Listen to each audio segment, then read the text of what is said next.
Нұрлан, жаңалық бар. Майра тұрмысқа шығайын деп жатыр. Өтініштерін өткізіп қойыпты. Тойды жігіт жақтың ауылында жасайды екен. Бүгін жігіт бізге танысуға келеді. Деп асыға сөйлеп, дастархан жайып жүрген Райханның дауысы үйдің ішін толтырды. Ол бүгін ауысымда емес, демалыста еді. Бірақ бәрін алдын ала дайындап қойғанына қарағанда, мұны бұрыннан білген сияқты. Тек Нұрланға соңғы сәтте айтқан. Әдеті ғой. Әйтпесе күйеу балаға жіті қарап, сынай бастайтынын жақсы біледі. Нұрлан ағай да бірден күдіктенді. Әйелінің осындай айла шарғыларына әбден қанық қой. Қыздарымен бәрін алдын ала ақылдасып алады да, өзіне соңында жаңалық түрінде жеткізеді. Оның үстіне бәрін түгел айтпайды. Жартысын шын, жартысын өтірік қылады. Нұрланның өз қыздарынан шаршағанын біледі. Алдымен кенжесі Ләззат күйеусіз бала сүйді. Одан кейін үлкені Майра күйеуінен айырылып, қызын жалғыз өзі бағып отыр. Осы елдің дені сау жігіттері қайда жоғалған, деп жиі ойлайтын ол кісі. Расында қыздарының ешқайсысы да жаман емес еді. Бәрі де сұлу, еңбекқор, ибалы болып өсті. Мәселен, Ләззат бойы аласа болғанымен, сымбатты, нағашы әжесіне ұқсаған. Сол бір алдамшы жігітке ессіз ғашық болып бәрін кешіріп, Талғат көп жұмыс істейді, үй алуға ақша жинап жүр. Сондықтан сендерге келіп танысуға еш уақыты жоқ, деп қорғаштай беретін. Сөйтсе махаббаты аяқталып, өзі баламен қалды. Ал Майра алғашында дұрыс жігіт тапқандай болды. Екеуі де әдемі, сымбатты, жігіт сыпайы көрінген. Бірақ уақыт өте келе, Ғабит жалқаудың нағыз өзі болып шықты. Үйленген соң жұмыс таба алмай Майраның үйіне көшіп алды. Үй тірлігіне де қол ұшын бермейтін. Кейін тіпті әйелінің сіңлісі Ләззатқа көз сала бастаған. Бәрі бір шаңырақта тұрған соң жағдай тіпті ушығып кетті. Майра бәрін байқап қалды. Әуелде сіңлісіне дүрсе қоя беріп біраз ұрысты. Бірақ шындыққа көзі жеткен соң Ғабитті үйден қуып шықты. Осылайша оның отбасылық өмірі ұзаққа бармады. Дегенмен қызы Кәусар өсіп келеді. Биыл 1-ші сыныпқа бармақ. Міне, солай. Нұрлан ағайдың қартайғанда қатындар патшалығында отырған күйі. Өзі де зейнет жасына таяп қалды. Бірақ көріп тұрғанындай бұл қыздармен оған тыныш өмір жоқ. Таңынан кешке дейін біресе жұмысында, біресе үйінде әуреленіп жүреді. Көмек күтер күйеу балдары да жоқ. Мына өмірде менің демалатын күнім бола ма екен, деп кейде отырады ойланып. Ас үй жақтан Райханның қазан ошақты даңғырлатып жүргені естілді. Шулы, әдейі істеп жүргені анық. Нұрлан оны бірден түсінді. Демек, жаңалығын толығымен айтпаған. Айт енді, тағы нең бар, деді ол қатқыл үнмен. Райхан көзін тайдырып, айтпақшы, бәліш тек тосапты емес, ет қосылғанда бар. Мен оны сұрап тұрғам жоқ, деді Нұрлан ағай ауыр күрсініп. Майра туралы айт, жасырған нең бар тағы?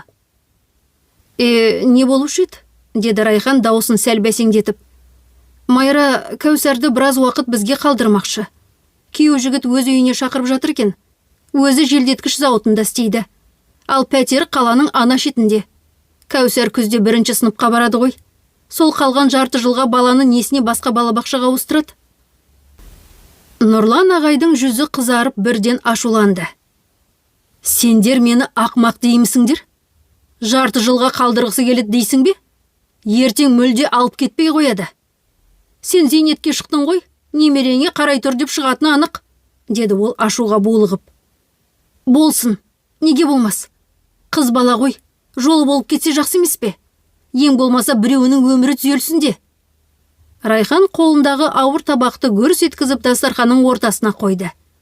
Дәл сол сәтте кенет есік қоңырауы шыр етті. Есікті ашқан Нұрлан ағай селк етіп бір қадам кейін шегінді. Табалдырықтың арғы жағында Майра тұр. Жанында толықтау келген, өзінен бір қарыс аласа жігіт. Сәлеметсіз бе, Райхан апай, Нұрлан аға, менің есімім Қайыржан, деді жігіт қолын созып үйге кіре бере. Нұрлан ағай оның қолын алса да көзін тайдырмай сынай қарап тұрды. Анашым, Сіз Кәусәрді балабақшадан алмадыңыз ба? Деп сыбырлай сұрады Майра. Сендер өздерің жолай аласыңдар деп ойлағам. Бұлардың сөздерін естіп қойған Қайыржан дереу Майраға бұрылып қарады. Маған неге айтпадың? Жүр, тез бар баланы алайық. Тез ғой, деді ол көңілді үнмен. Райхан мен Нұрлан бір сәтке бір-біріне аңтарыла қарады. Күйеу жігіт дегенің осы ма дегендей болды. Бірақ арада 10 минут өткенде Майра мен Қайыржан қайтып келді. Ал Кәусар болса әлгі жігіттің мойнына асылып алып, еркелей бірдеңе сұрап жатыр. Баяғыдан таныс сияқты. Бір-біріне үйреніп кеткендері көрініп ақ тұр. Кешкі ас үстінде Қайыржан үйдегілерге өзін ұстаумен ұнап қалды. Ол Райханның хош иісті бәліштерін мақтап, асты сүйісіне жеп отырды. Кәусар болса нағыз үй иесі сияқты оны өз қолымен тамақтандырды. Міне саған тағы бәліш. Әжем дәмді жасайды, ә? Көп же, үлкен боласың, деді қыз шаттанып. Қайыржан күліп жіберді. Мен енді өспеймін, тек еніне ғана қарай болмаса, деп әзілдеді. Ал сен дайындала бер. Біз жақында көшеміз, мамаңмен үйленеміз. Біз енді бір отбасы боламыз. Сосын Нұрлан ағайға бұрылып, Нұрлан аға, Майра сіздің көліңіз жөндеуде деп айтты. Қаласаңыз, мен сізді керек жерлеріңізге апарып көмектесіп тұрайын. Кәусар бізбен бірге тұрады. Майра сіздерге біраз уақытқа тастап кеткісі келген екен. Бірақ бала ата-анасымен бірге өсуі тиіс. Солай ма, Кәусар? Иә, деп шаттана айқайлады қыз, оны мойнынан құшақтап. Сол кеште Қайыржан үйіне кеткен соң, үй іші бір түрлі тым-тырыс болып қалды. Райханға тіпті үйдің іші жетімсіреп кеткендей көрінді. Неткен жайлы жігіт, деді ойлы жүзбен Нұрлан ағай. Мама, папа, не дейсіздер? Күйеу балаңыз ұнады ма? Өте жақсы бала, әкесінің орнына Райхан жауап берді. Түнге қарай үй тып-тыныш болып қалды. Қонақтан Ләззат пен қызы дарада оралды.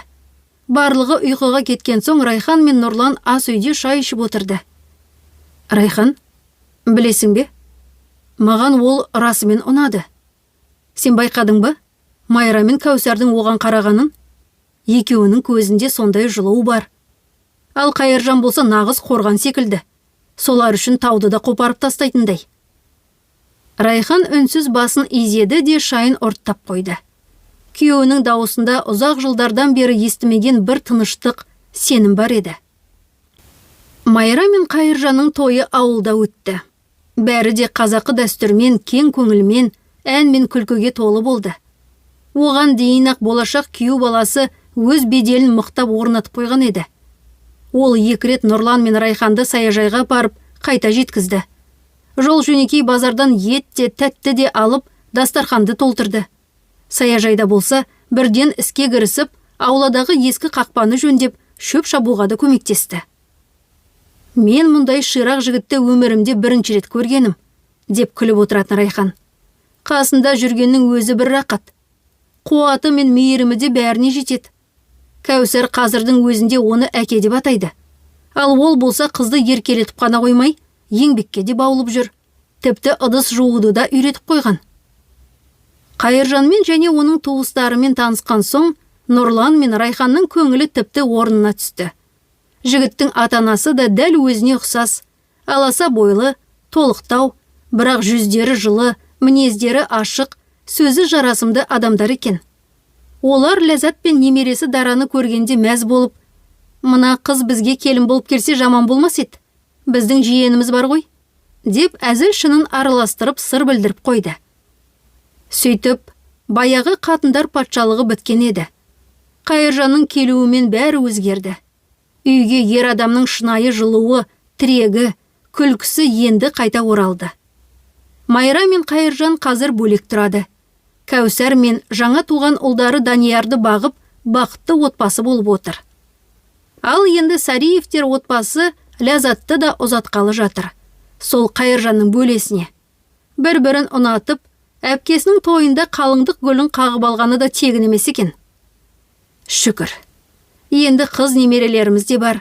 Бұрын үйде тек ер адамдар еді. Енді қыздарымыз да келініміз де бар. Аллаға сансыз рахмет, деп құда-құдағиы қуанды.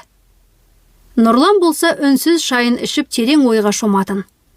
Расымен де, бар бақыт, қарапайым тыныштық пен сүйіспеншілікте екен ғой. Ал мына Қайыржан секілді адамдар, олар тек өздері бақытты болып қоймай, айналасындағының бәрін бақытқа бөлейді. Ол терең күрсінді де жымиып қойды. Майраның жолы болды. Осындай күйеу табады деп кім ойлаған? Деді іштей қуанып. Үйдің іші жай ғана тыныш емес еді. Енді ол жылылық пен татулыққа толы еді. Бақыттың дыбысы дәл осындай. Бәліштің иісі, балалардың күлкісі, және Нұрлан мен Райханның бір-біріне риза көзқарасы. Құрметті тыңдармандар, егер әңгіме ұнаған болса, лайк басып пікір қалдыруды ұмытпаңыз.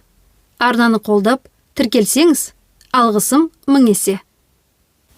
Келесі әңгімеде кездескенше.